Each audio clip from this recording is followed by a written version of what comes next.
lectures that we hold here at our office at the Empire State Building, which we call Reports from the Field. This program has that name because it's often our field representatives and our project consultants who are working on specific programs that we're running around the world who are coming through New York. And we're happy to invite them, sometimes on slightly short notice, to come and talk to us about what they're doing and how they see our work evolving around the world. This is probably the last of a series of about 6 of these programs we've had here this year, but we do have 2 other public events coming up in the next 2 months. And if by chance you're not on our mailing list and this is a new venue for you, do check in if you're with us, either on the website or by calling the office if you're interested in either of these gatherings. The next one will be on the evening of May 2nd, and it's the head of our European office, WMF Europe, Bertrand de Vignot, will be talking about a marvelous discovery of a great 18th century French hotel particulier that was dismantled about 100 years ago and will be reassembled by the World Monuments Fund, called the Chancellerie d'Orléans. And that's at the French consulate. So if you're interested in that, ask about it after this lecture. And then on May 21st, the first of a series of annual lectures in honor of our trustee, H. Peter Stern, who's a great world traveler and has been all of his life, on the theme of travel. The first lecture will be by Pico Iyer, very, very prominent travel writer, and it's called, I believe it's called, In Journeys Began Responsibilities.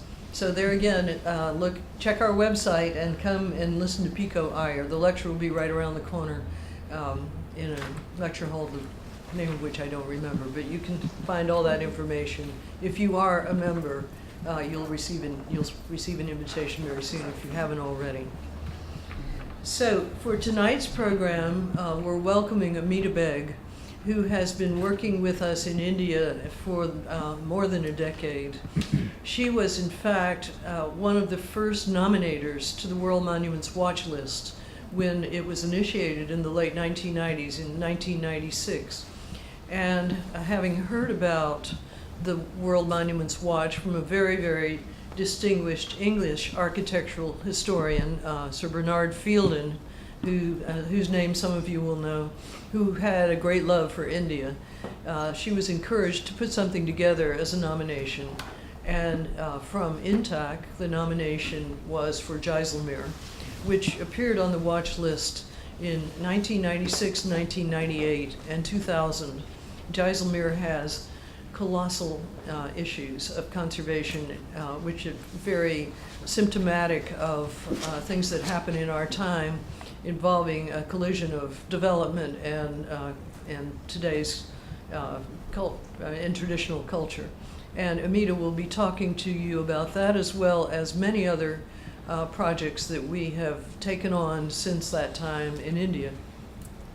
Amita came to us from INTAC, where she had been on from the day of founding, she tells me in 1984, and worked with both cultural heritage, planning and development of projects, and with the human community-based impacts of those kinds of projects.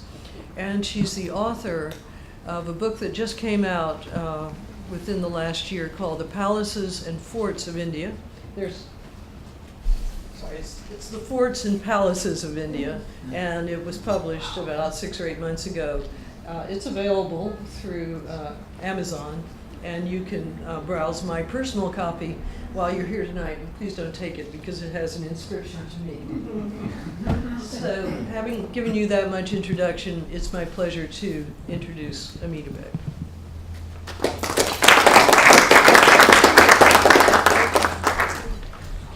Thank you, Bonnie. Thank you very much indeed. And it's such a pleasure to be here in New York on a very warm spring morning, spring evening. And so to talk about India. In the last 12 years, I've worked with World Monuments Fund There are many questions often about why didn't you finish something? Well, you know, our cultural heritage in India is part of a process. It's never finite. We are a robust, but perhaps a rather free-range democracy. And that makes management of projects even more difficult. In reality, I think the largest challenge is that there's no sort of finite line between the spiritual and the temporal. Navigating that, navigating people's belief systems of governance, the past and the present, is the challenge we face with our heritage in India. It's not removed, it's not a museum, it's part of our everyday. And of course, that's one side of it, sites like Jaisalmer Fort. And then, of course, there are the monuments. Monuments are essentially those which I believe are what went into foster care.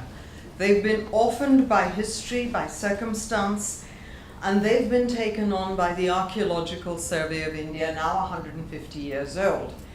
And they felt it was adequate to just fix it, close the doors, and anybody outside really didn't know. But in the last sort of 50 or 60 years, has come the realization that protection is not ownership. The government is bound as custodians, and ownership is really yours and mine. And that process, understanding that process, takes a lot of time, a lot of patience, and for me, it's the energy of trying to walk that line between a dead monument, a government which is a custodian, and all of us who are the stakeholders of our past. And so I'd like to talk to you about the work we've been doing with World Monuments over the last 12 years. And so I can say since I joined World Monuments, we've worked across a very large number of sites in India, many of which have not always been funded. Possibly because they're not always viable, or you nominate a site because it is endangered, but not necessarily because the owner buys into it. But it does highlight the problems. But there have been a very large number that have been funded.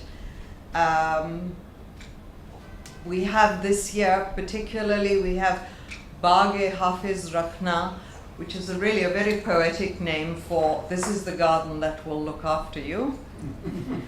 And it falls on the great trade route from Kabul to Sonargaon in Bangladesh. So, I think that's really the poetic name. There's the historic Havelis of Bikaner, which I had discovered a mere 3 months ago. We have, of course, the Royal Opera House in Bombay, which is 100 years old. It's a landmark in Bombay. The area is known as Opera. And the Balaji Ghat in Varanasi, which we'll talk about a little later. But just to go back over, one of our most important projects has been the development of the Delhi Heritage Route. And I think what is very interesting is how do you understand the antiquity of a city in a very modern city. Delhi was modernizing at an unholy pace about 4 years ago as it was readied itself for the Commonwealth Games, and there were superhighways and flyways and metros. And there was a huge risk that we were just turning our back on our monuments. So along with INTAC, which is the Indian National Trust for Art and Cultural Heritage, there was a partnership to create a legible way of understanding how your past is situated in your present. So we started with, I've lost that, yes. We started with the Red Fort, and interestingly, all the major sites of Delhi come along this one single route, and that's because largely Delhi's historic cities were built along the river for navigation and for trade, and it was really much easier. So essentially this was Delhi's heritage route, where very detailed studies were done. And as of course, trying to realize all this is also a process. But in order to realize the process, we felt that mapping the heritage walk so that people at least had a brochure, a piece of paper, documents which are readily available to you over here, to develop a philosophy which would connect the historic city of Delhi and its contemporary life. There have been successes. There's a hop-on, hop-off bus. The heritage route is actually extended far further than we had originally envisaged. There was an exhibition to celebrate Delhi as not just its monumental heritage, but its living traditions, its Sufi music, its cuisine. That exhibition went for about 3 months. And now there are efforts on to declare Delhi a World Heritage City. I'm not sure how that also will be a long process of trying to understand how the contemporary city and the old city will interlink. So the tourist maps are rather interesting because they've used the traditional method of pictograms to describe the sites. And I think that's rather important to bring the original way of mapping into a contemporary document. At the end of the heritage route is Humayun's tomb, a World Heritage Site, which has been the focus of a huge amount of restoration, mainly by the Aga Khan Trust for Culture. The restoration of Humayun's tomb was funded by the Dorab Tata Trust. The restoration of the gardens, of which you can see there's been a major recovery, has been funded by the Archaeological Survey of India, and now the World Monuments Fund is funding the restoration of Isa Khan's tomb. The tomb of Isa Khan predates Humayun's tomb by about 40 years, so it's a Sher Shah period tomb, and has been extremely interesting because we've actually reduced the garden down to its original level. We've discovered the original well that serviced it. You can see that the garden has come down 2.5 feet.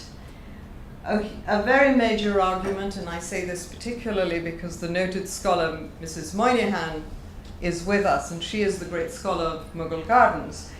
And my question always was, why are we replacing a Mughal garden with grass, which has also been done at Humayun's tomb? And apart from its inappropriateness, the very fact that the charbagh of trees was replaced by gardens 100 years ago is perhaps a layer of its history. Today, why we are doing it is because it keeps the dust down. Their footfalls are so huge today that there is no other way of controlling how people will access the monument other than with a grass surface which keeps the mud off the monument. The project also entails the rehabilitation of the main entry. They're using the original formation of the front of how they actually built these arches was always with brick formwork, and then the arches were built around. So the original method is being used. They've researched the lime mortar material extremely carefully. As always with every tomb complex, there's a little mosque that has been fully restored. Here at Isa Khan, there's some fabulous incised stucco work. A lot of research has been done on the colors, and these are being very, very carefully brought back, along with some polychrome tile work. Skills development and training has been a notable feature of this project. The Aga Khan Trust team has been at site for 10 years, so there's a huge band of craftsmen who have been trained in stone cutting, in incised stucco, as well as in the various kinds of lime plaster. There's been a lot of controversy of late because the lime plaster is too white. That is being used, as you can see here. But what was found particular to this monument is the lime plaster was mixed with marble dust to bring the whiteness. And that's how suddenly the whole tomb area looks absolutely new. But given Delhi's pollution, I have no doubt that within a year we'll have a great patina. And then the big new initiative to the World Monuments Fund, about exactly 12 months ago or 14 months ago, I was in Madhya Pradesh, and I then called a friend of mine who headed the government in Madhya Pradesh, and I said, I've seen this charming palace, and why don't I ring up World Monuments and let's see if we can get a little money if you share some with me. And we'll repair this little charming palace, because I had had a presentation here about a beautiful little palace in Paris, France, that had been restored, and perfect thing to do. I don't think World Monuments thought so, but the government of Madhya Pradesh rang me back and said, well, why don't you do the whole lot? We have something like 100 plus monuments and a lot of money, and we don't have any money to study it. So we then came through to the office here, who have come through so substantively. We've placed up to $5 million at the disposal of the Madhya Pradesh government to restore their monuments. Why Madhya Pradesh? Well, it's the heart of India. It has a huge and largely unseen resource of monuments. The importance of Madhya Pradesh is it lay on the route between invaders from the north who settled largely up around Delhi, and the wealth of India, which was in the south. So this band of monuments, of states that grew across Madhya Pradesh, were really the barrier between the invaders of the north and the wealth of the south. And that's what they grew wealthy on, and they built an amazing, amazing amount of sites. The most beautiful and picturesque is Orcha, medieval 16th, 17th century kingdom of Bundelkhand, which was possibly one of the largest and certainly the wealthiest of them. They moved from Tikamgarh, where the current Raja of Orcha lives, to Orcha because it was so scenic. Here he built a palace for the Emperor Jahangir. It was built over the course of about 3 years, and the Emperor Jahangir spent a single night. The entire thing was decorated on the outside with polychrome, almost entirely. So, and it sparkled like a jewel. It would attract for miles around. And the inside was as beautifully decorated. There were wall paintings and carved lattice windows, and these were designed not simply for their beauty, but they served to for the climate. When the winter sun came through, in the summer it filtered the heat, and it really was a sort of created a microclimate control. Orcha is most noted for its wall paintings, and these are really now in an advanced state of decay. This particular selection of paintings, interestingly, are from the temple. The paintings which are in the palace are sacred paintings. They are narratives from the Ramayana in the royal chambers. In the temple, in the Lakshmi temple, these are historic stories of the invasions of Orcha.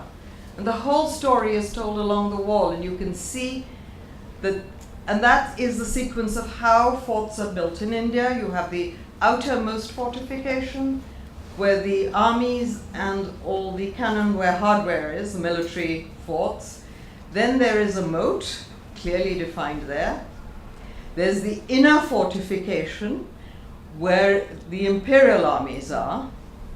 And then in the furthest point is that's the king's palace, and at the furthest point is the harems, where the women's palaces are. So that effectively established how all forts and palaces were built in India, and this is written about in the Arthashastras about in the 3rd century, 2nd century BC? 2nd century? So, and that form was largely unchanged across the whole of India, but to me, this is really where you get the outer forts, the moat, the inner fortification, the king's palace and administrative block, and then the queen's palaces at the remotest end, and how they arm themselves. And then this really is a narrative of how the different armies were. They also record history. And this is the arrival of visitors from England to France. One is hard-pressed to say whether they were trading in the south and heading north to present their credentials at the Mughal court, or whether they had presented their credentials and were going south. But either way, Bundelkhand was where they stopped and paid their taxes. But Orcha exemplifies the synthesis of Mughal and Rajput architecture, both very, very strong. Rajput much, much more decorative, but here the patterns, the elegance of the building is, I think this is at its acme here in this temple, which also has the most extraordinary paintings. The temple oversees the entire town. This is the back of Jahangir Mahal and the river along which this whole walled city was built, because the king of Orcha liked the area. And the cenotaphs always alongside the river, so the palaces are up. The palaces are at this end, and then there are the cenotaphs always downstream. So they would so that's the essence of it. Your life is always upstream of your death. So you never actually would have a cenotaph or a cremation ground upstream of a settlement. One of the other very interesting sites is the 7th, 8th century Ashapuri temple complex. There are 25 temples, and one of the temples here is in worship. The challenge here is going to be to decide what to do with it, because they are so far collapsed. There's no evidence at all of what the superstructure was. There's a very, very major interest by the government to see them rebuilt. And the Archaeological Survey of India, who have done quite a lot of work here, are as determined as we are to be absolutely correct how we go about it, but there are absolutely phenomenal remains of these temples. The other area across the far west of Madhya Pradesh is Indore. Indore is where the rise of the Marathas, who were very, very important potentates. They were really chieftains who rose against the Mughals in southwestern India. And they established themselves along the entire west, right up north of Orcha in Gwalior. Indore was one of the most important of the Maratha kings to establish himself. There's no evidence of a fort, but the Darbargarh is in the middle of the city. It was completely destroyed in a fire in 1984. A shop outside was set fire to in riots in 1984 after Mrs. Gandhi was killed. And the building was gutted. It has been rebuilt by the Maharaja of Indore. So that's really quite interesting. But those are the private chambers at the back. In front, there is still a lot more conservation work to be done to recover the building. Maratha buildings are unique in that the superstructure is wood and masonry, never just masonry. And Lal Bagh Palace in Indore. This started the whole story of Madhya Pradesh. At the turn of the century, late 19th, early 20th century, in an absolutely brilliant move, the British government enticed all the Maharajas out of their forts into palaces, and they were seduced into European lifestyles and made into elegant Western men. And they all came to Europe, and they shipped home half of Venice in baccarat crystal chandeliers and Venetian whatnots. And these amazing European palaces were built. I mean, this one is quite extraordinary because it has a whole lift arrangement which comes along here to clean the chandeliers. And you could walk into any Italian or French palace, and that's Lal Bagh Palace Indore. But charmingly, this was for the European use of the Maharajas. So food that was prepared for Europeans who came to Lal Bagh Palace was made in a kitchen across the river on this side. Because they would never, Indian meat was never cooked in an Indian kitchen. So the food was cooked across the river, and it came in through a tunnel under the river and served up in the palace.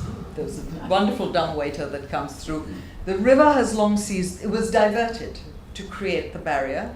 The river is now a bit of a sewer, and the entire basement of the building stands in 2 feet of water. So I think that's the conservation challenge in this one.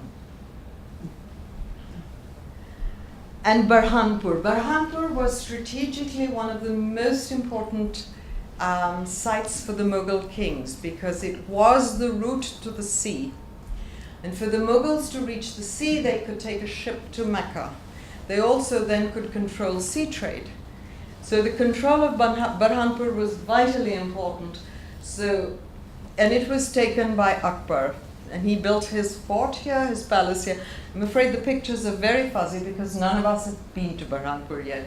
But this I do know, that the Qanats are the only existing Qanats in India. They exist in Persia. What's a Qanat? A Qanat is an underground water system.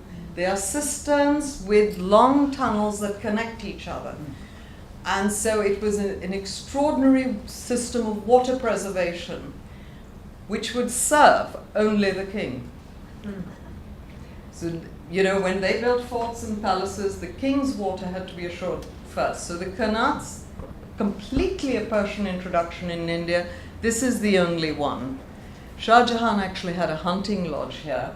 Mumtaz Mahal died here. She was finally buried in the Taj Mahal, but she died here, and so her burial site is kept. There are extraordinary hammams, which is the traditional bathing system.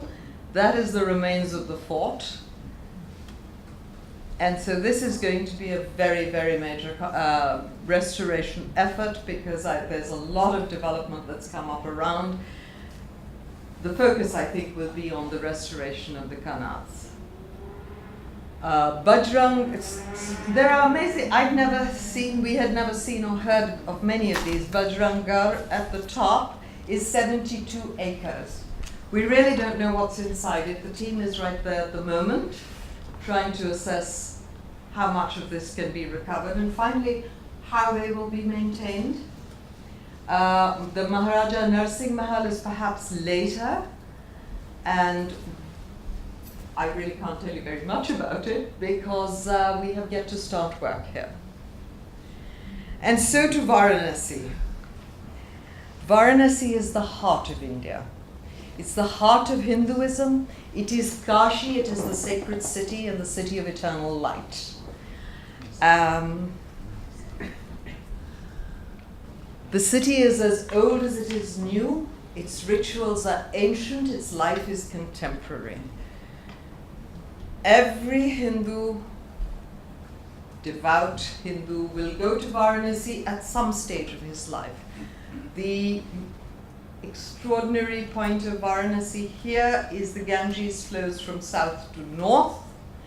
There are 7 kilometers of ghats. Each one has a different function. By and large, they were developed by the rulers of the various states.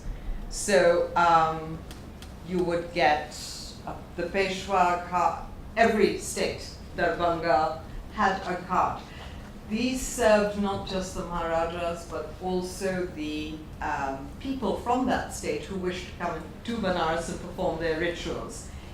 Every Maharaja maintained a temple, and these temples are still functioning. The amazing thing is that there are these endless rituals. There is a mass of humanity, and there is a singular goal. So it's not a huge congregation of prayer, it is an individual prayer, but still defined by a mass of humanity. This is a particularly beautiful moment in Benares at night, when these lamps are lit and they're put at the top of these poles. And in practical terms, it was to show you the weight of Varanasi. When you were traveling across India for hundreds of miles and long journeys, and you would come upon Benares at night, or you would come upon the Ganges at night, these lights would show you where Benares is.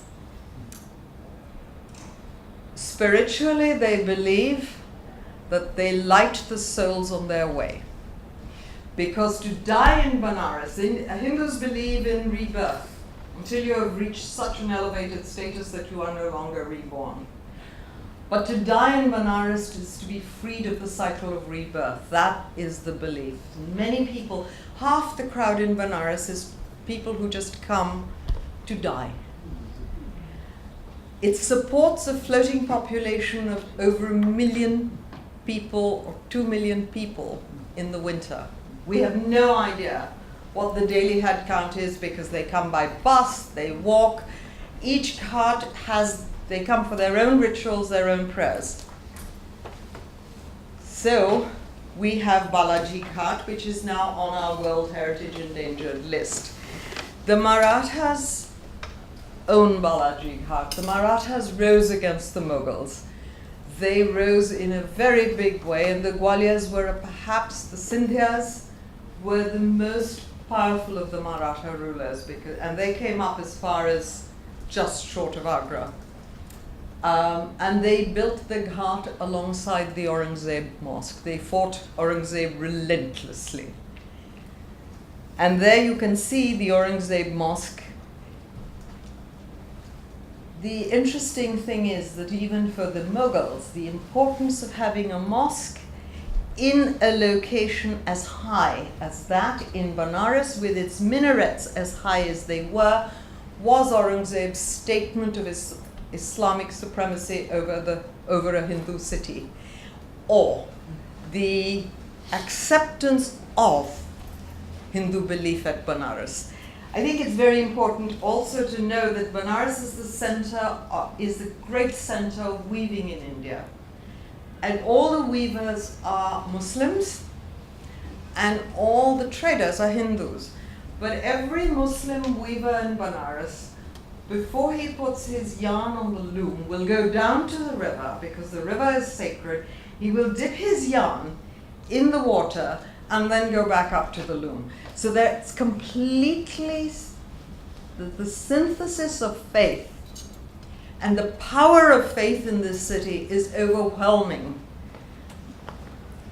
In the 1980s, the Sindhyas built their ghat almost as a statement of power alongside the Aurangzeb mosque. It is built, as are most of the ghats of Benares. Ghats are actually the building, but generically we've come to use it in terms of the steps all the way down to the river, where the rituals are performed on the riverfront, where you can always see there are lots of people along the river's edge, and it was always chaotic. But so the lower end of the structure is always stone. The upper end of the structure, as we saw in the Indore palace, is wood and masonry. And may I go back here? In the 1980s, you can see somewhere along the way, the Marathas destroyed the minarets of the Aurangzeb mosque while completing the Balaji Ghat. So you've got these enormous minarets here, and in the 18th century, late 18th century, it was gone. And I suppose in the fitness of things, so too did Balaji Ghat collapse in 1998. The base of the structure was always stone and therefore solid. There were many entrances below, and that would have been for the priests and the royal families to come down to the river. And the activities took place in the upper sections of the building. There are 3 floors which have collapsed. And here you can see it would have ponded. But I think this photograph is quite extraordinary because you get the density of Benares. There is 75 kilometers of narrow lanes along 7 kilometers of river.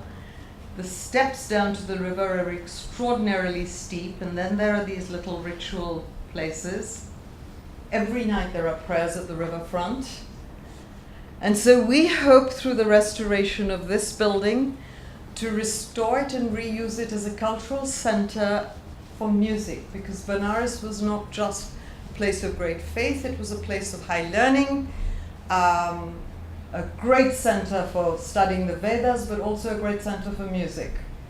And the owners of this cart are now trustees, wish to restore it as a center for teaching music of the most famous of the Benares musicians, Bismillah Khan. And so we hope it'll come back and be a vibrant cultural center again, even while the rituals will continue to take place at the temple. Thank you so much. But then I'll end with Jaisalmer, which has been on our screen for 12 years, for 15 years, and will continue to be on our screen because the restoration of a fort which has almost 5,000 people living in it and whose economy depends on it is perhaps the biggest challenge facing us today. In India, we balance, and we have to continuously remind ourselves of the balance of wealth, of placing our resources in a country where there is great economic need. So you have to, however you reuse it, however you tackle it, one has to be profoundly aware of the ground realities within which we work. That's why it always takes a little longer. Thank you so much.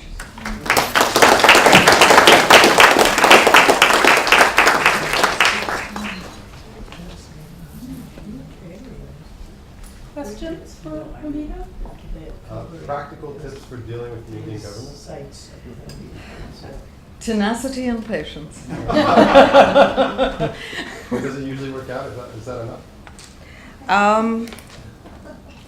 Should we say, I've been doing this now for 30 years, it's beginning to have a little bit of impact. I think sometimes they agree in the hope that I'll go away. Well, but I'm going to say sometimes things surprise you as well, because the Delhi Heritage Route is a perfect example of when I first arrived at WMF in 2007, that project had been queued up, and somebody described it to me, and I literally walked out of the meeting and thought, my experience in Delhi is that it's so chaotic, this will never happen. And when those materials arrived in draft from Intech, they were the most beautifully organized materials I'd ever seen in my life. And they had taken such care to create several different types of travel materials about the Delhi Heritage Route that we couldn't get to the next Delhi Heritage Route fast enough. So there's surprises in India sometimes that, you know, projects that you think never will happen can surprise us. And Amita mentioned the exhibition in her talk, which was up for 3 months. At the time of the Commonwealth Games, and that too was a unbelievable success, a beautifully organized exhibition where you learn so much about the city of Delhi that it deserves quite an afterlife from that 3-month exhibition. Well, I also think that the other success we did have, and that was with a private temple in Ladakh, which has just won an award, international award for the best practices. And it's interestingly not best practices in conservation, because we have established several of those. It's a best practices in navigating how you deal with custodians. So how do you deal with monks? How do you deal with a Buddha deity which you cannot touch because your hand is not sacred? And the process the team went through of deconsecrating the temple, it's really very beautiful, and I think there is a video in World Monuments on it. The work is then done, but even so, the conservators were not allowed to touch the deity. So they trained the monks to restore the deity. They sat with them and taught them. And that has been the success. And at its completion, of course, it was reconsecrated, and they're very grateful. But that's, I think, as important is how do we buy in with each individual stakeholder and his specific needs. And there are no two identical needs in India.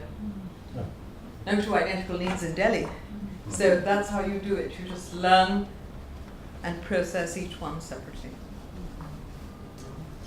Yes. Amita, in that brilliant collection of buildings that we're beginning work on now, how do you prioritize? There must be 8 or 9. In Madhya Pradesh? Yes. We've prioritized 17.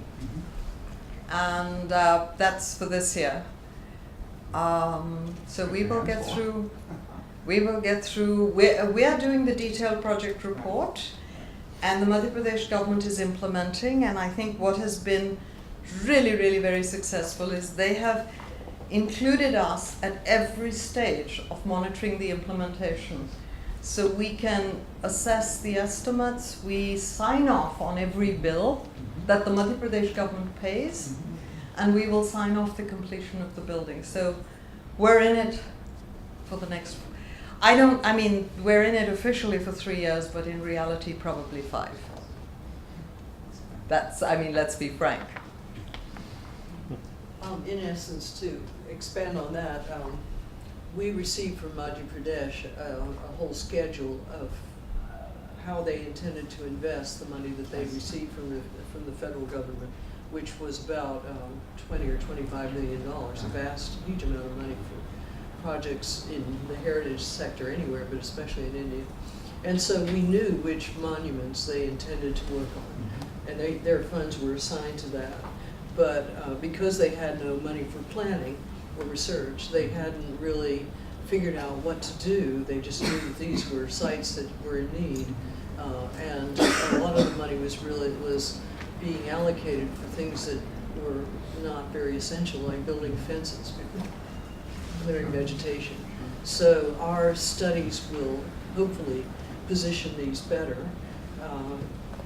And we're just in the very early stages. We just started working on 2 of the sites that you saw, and will essentially define how the conservation funds are used based on urgency and appropriate intervention.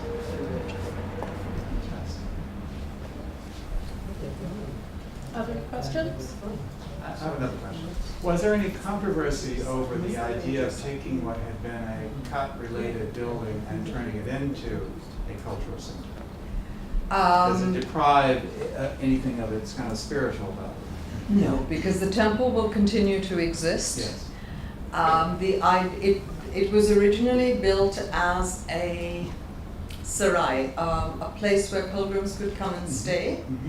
That will no longer happen, but it hasn't happened for about 30 or 40 years. Right. So the pilgrims, in any case, the numbers now are so huge the building would not sustain it. So I think bringing it back as a cultural center may in fact give it a whole new energy. Brilliant.